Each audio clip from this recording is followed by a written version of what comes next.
Fel arfer, mae Llyfrgell Canolog Caerdydd yn rhywle tawel i ymweld ag pobl yn pori trwy'r holl lyfrau neu yn gwneud tym bach o waith. Ond mae heddi tym bach yn wahanol, achos mae yna sioe wedi pharatoi ar gyfer pawb sy'n ymweld â'r lle.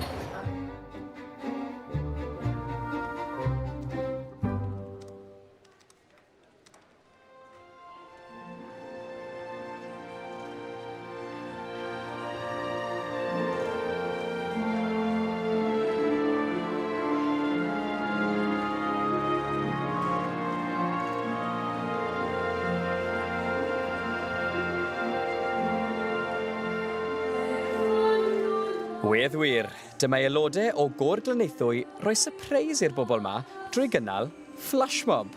Ond, wrth gwrs, we'r reswm go arbennig tu ôl i'r cwbl.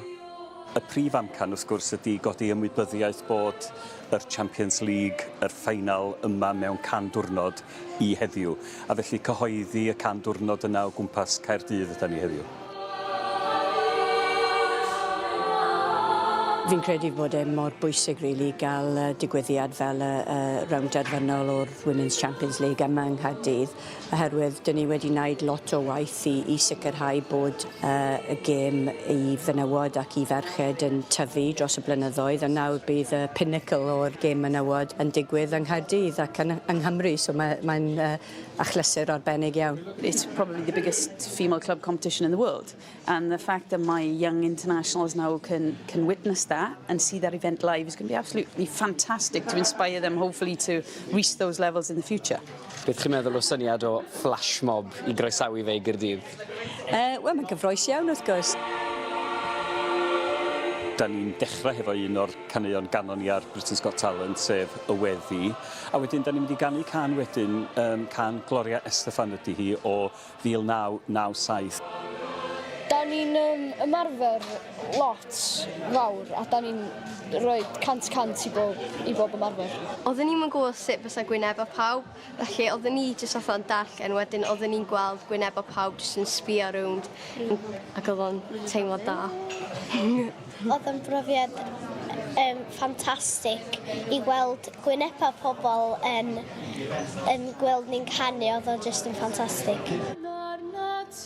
Mas i'r ais nesa, ac gweitha'r gwynter glaw, we Criw Glanaethwy yn sicr o ddal sylw siopwyr prysur Caerdydd. Lot o fodwr mae heddi, pobl yn stopio gwylio.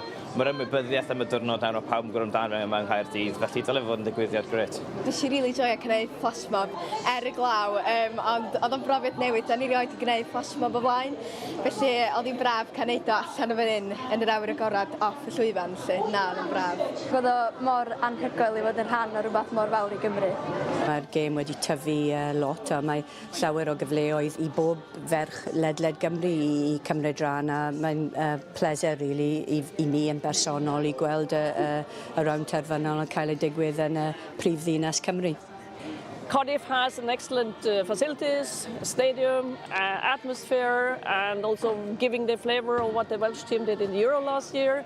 Now we also bring the final for the women into it. Fi'n credu bod y tocyn gyda fi'n parod, fi'n credu. Felly fyddai yn bendant yn y rownd derfynol o merched gan fi'n gweithio yn rhan o'r digwyddiad am y 100 diwrnod nesaf. A wedyn, gobeithio, bydd yna gêm bach bel-droed da i wylio.